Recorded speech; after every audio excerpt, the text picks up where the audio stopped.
नमस्कार। आजकल चुनाव सिर्फ नारों और रैलियों से जीते जाते हैं? शायद नहीं। आज हम राजनीति के पर्दे के पीछे चलेंगे और एक असली पॉलिटिकल ब्लूप्रिंट को खोलकर देखेंगे, ये समझने के लिए कि आज के दौर में चुनाव असल में डेटा और स्ट्रैटेजी के दम पर कैसे जीते जाते हैं। तो सवाल यही उठता है, आज के जमाने में चुनाव जीते कैसे जाते हैं? क्या कहानी बस उतनी ही है जो हम बड़ी बड़ी रैलियों और जोशीले भाषणों में देखते हैं, या फिर जीत का असली खेल कहीं और पर्दे के पीछे डेटा और आंकड़ों में खेला जा रहा है? क्योंकि अब ये सिर्फ एक कला नहीं बल्कि एक पूरा का पूरा विज्ञान बन चुका है। हमारे हाथ एक असली चुनावी अभियान का गोपनीय ब्लूप्रिंट लगा है। तो चलिए इसे खोलकर देखते हैं कि जीत की ये बिसात आखिर कागज पर बिछाई कैसे जाती है।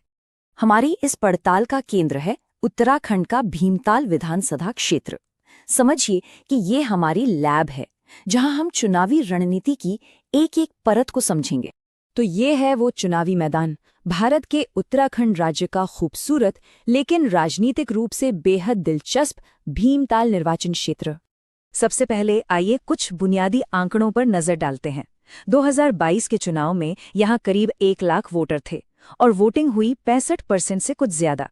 नतीजा, बीजेपी जीती और कांग्रेस दूसरे नंबर पर रही। लेकिन जैसा कि हम जानते हैं, असली कहानी इन नतीजों के अंदर छिपी होती है। अब जरा इस वोट शेयर को गौर से देखिए। बीजेपी को मिले लगभग 39% वोट और कांग्रेस को 24%। लेकिन ध्यान देने वाली बात यह है, करीब 37% वोट निर्दलीय और दूसरे उम्मीदवारों में बट गए। मतलब साफ है, विपक्ष का वोट बुरी तरह बिखरा हुआ था और ये किसी भी चुनावी रणनीतिकार के लिए एक बहुत बहुत बड़ी जानकारी है। तो ये तो हुए नतीजे, लेकिन इन नतीजों के पीछे की कहानी क्या है? अब हम उन आंकड़ों में उतरेंगे जो किसी भी कैंपेन की दिशा तय करते हैं। यानी अब वक्त है जमीन की आवाज सुनने का। 25.8%। ये नंबर अपने आप में एक पूरी कहानी कहता है। पर सवाल ये है कि आखिर ये है क्या? ये आंकड़ा बताता है भीमताल की आबादी में अनुसूचित जातियों का हिस्सा। ये एक ऐसा निर्णायक वोट बैंक है जो किसी भी चुनाव का पासा पलट सकता है और जिस पर हर पार्टी की गहरी नजर होती है। तो यहाँ के वोटर्स की असल चिंताएं क्या थीं? ब्लूप्रिंट ने इन मुद्दों को बिल्कुल साफ साफ पकड़ा। पहला, सिकुड़ती हुई भीमताल झील, जिससे इलाके का टूरिज्म खतरे में था। दूसरा, असुरक्षित सड़कें और भूस्खलन का लगातार डर। तीसरा, युवाओं के लिए रोजगार की भारी कमी। और चौथा, अच्छे स्कूल और अस्पतालों का ना होना। ये थीं वो असल तकलीफें जिन्हें कोई भी कैंपेन नजरअंदाज नहीं कर सकता था। तो जब बीमारी का पता चल गया तो इलाज की बारी थी, और ये इलाज लिखा था एक 90 दिन की प्लेबुक में। चलिए देखते हैं कि इस प्लेबुक में आखिर था क्या। देखिए, किसी भी जंग में उतरने से पहले अपनी और सामने वाले की ताकत और कमजोरी को जानना जरूरी होता है।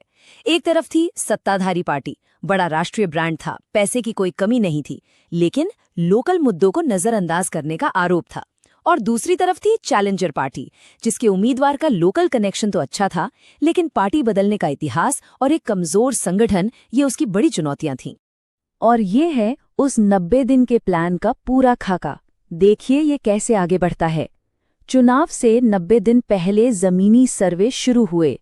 60 दिन पहले कार्यकर्ताओं की फौज तैयार की गई।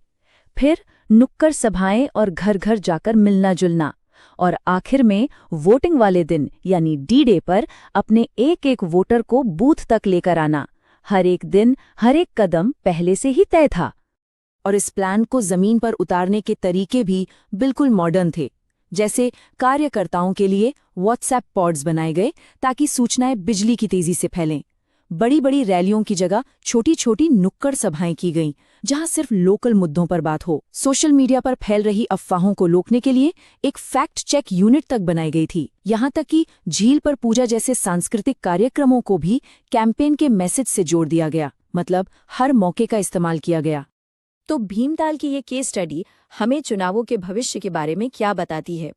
चलिए अब जरा बड़ी तस्वीर को समझते हैं। ये पूरा ब्लूप्रिंट एक बहुत बड़े बदलाव की तरफ इशारा करता है।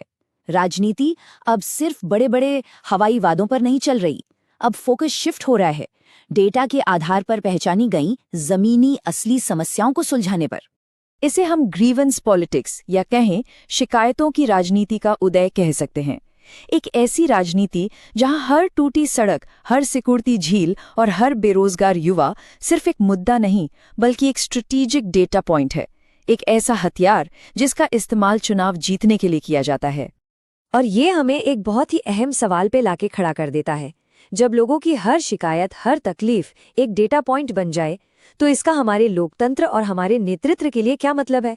क्या इससे हमारे नेता ज्यादा जवाबदेह बनेंगे, या ये भी सिर्फ चुनाव जीतने का एक और नया हाईटेक तरीका बनकर रह जाएगा? इस सवाल का जवाब शायद हमें आने वाले चुनाव ही देंगे।